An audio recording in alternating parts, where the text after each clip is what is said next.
Percebam que as respostas são até maiores, não é? De contração. Se nós olharmos nessa figura que eu desenhei aqui para vocês,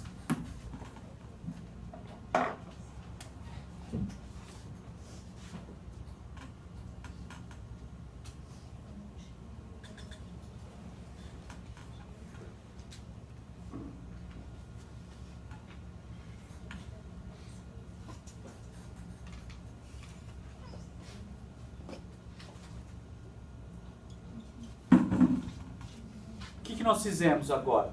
Eu fui lá e apliquei noradrenalina no coração, certo? Por que quando eu coloquei noradrenalina eu não aumentei a frequência cardíaca?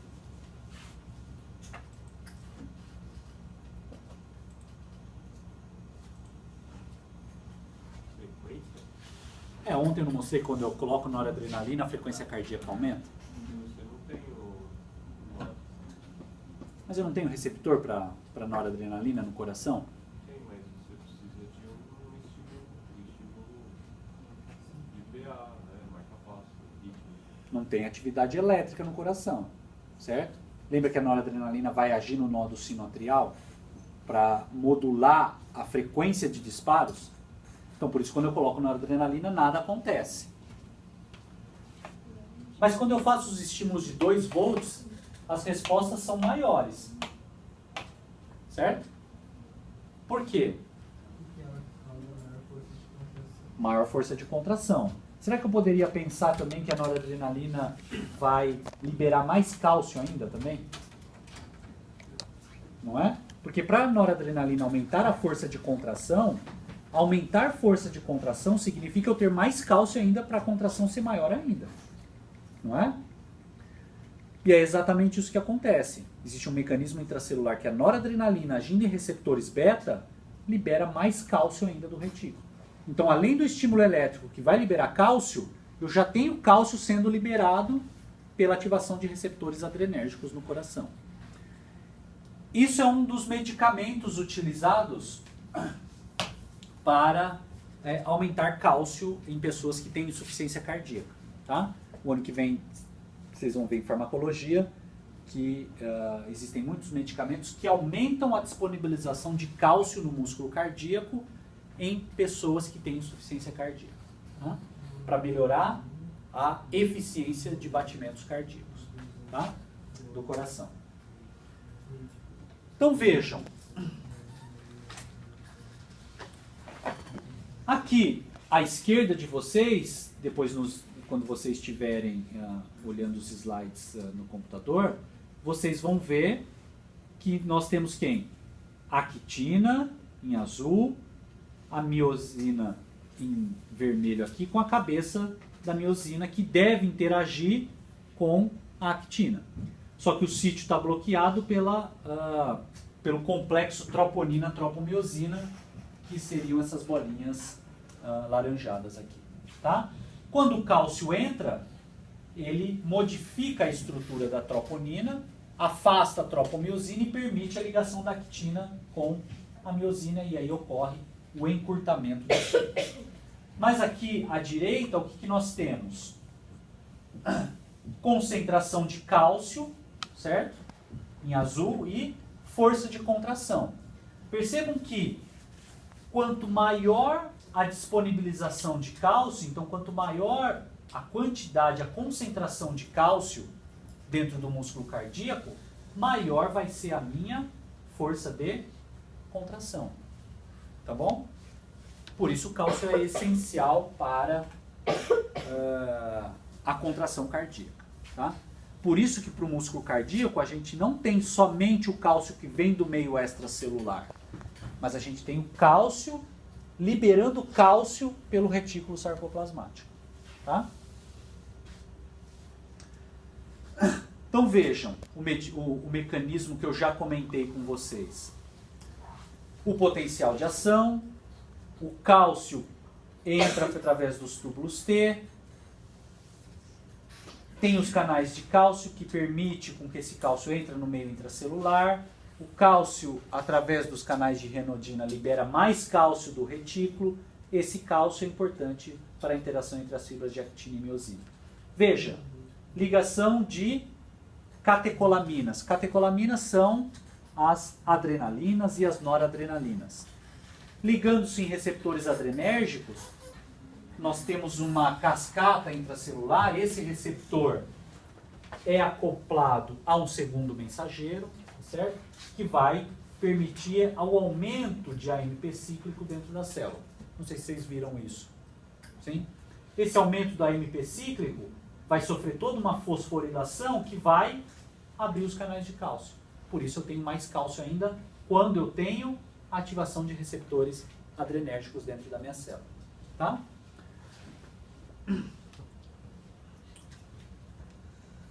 Lembrando que aquele cálcio que quando termina a contração, ele deve ser extruído da minha célula, né? Levado para o meio extracelular. Então eu tenho uma bomba de cálcio, eu tenho um trocador de cálcio para manter as concentrações iônicas, eu tenho a bomba de sódio e potássio.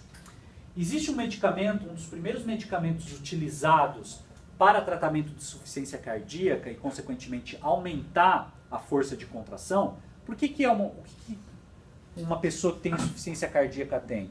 Ela tem uma dificuldade na força de contração. O coração é ineficiente em bombear sangue. Então, o que a gente precisa fazer? Aumentar cálcio.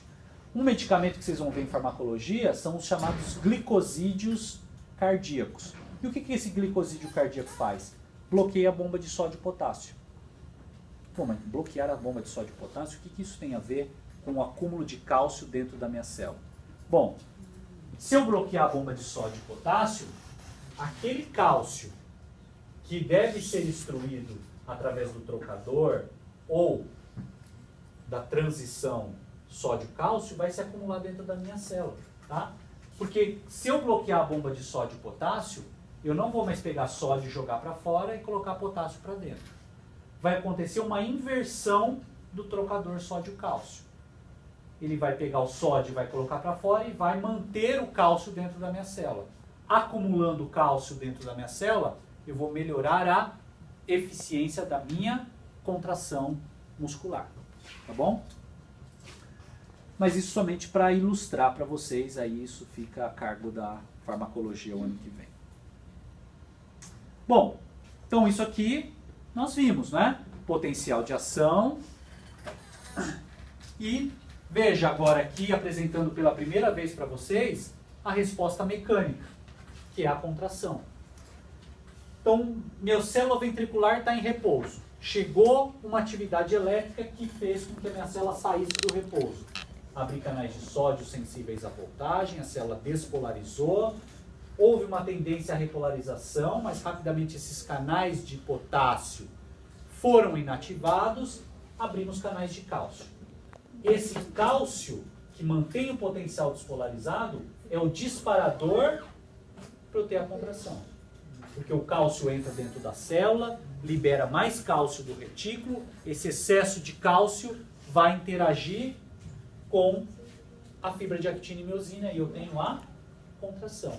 Então percebam que o fato de nós termos uma duração prolongada do potencial de ação, mediado pelo cálcio, esse cálcio vai auxiliar também na contração. E vejam que a duração, a cinética do potencial de ação é quase que ao mesmo tempo da cinética da contração muscular. É óbvio que aqui a minha célula despolarizou. A minha célula não contraiu ainda, eu tenho um tempo. Por que esse tempo? Porque a célula precisa despolarizar e mandar a informação para onde? Para a célula contrair. Primeiro vem a resposta elétrica e depois a contração. Tá? Mas existe um tempo mínimo. Por quê? Porque o potencial é mantido durante um tempo. E esse potencial é importante porque permite a entrada de mais cálcio para que a contração possa ser eficiente. Tá? Se nós compararmos, veja, um músculo cardíaco com um músculo esquelético. Tá? O que vocês viram lá com o Donato, se bem que o Vinícius só deu, não sei porque que toda hora eu falo Vinícius, porque o Vinícius só deu fisiologia oral, não foi? É porque antes ele dava as duas. Veja no músculo esquelético. Eu tenho um neurônio motor, certo? Que vai mandar uma informação por um músculo esquelético.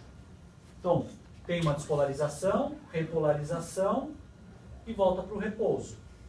Como o potencial, a duração é muito rápida, eu tenho a despolarização, quando ele repolarizou, é que vai iniciar a contração.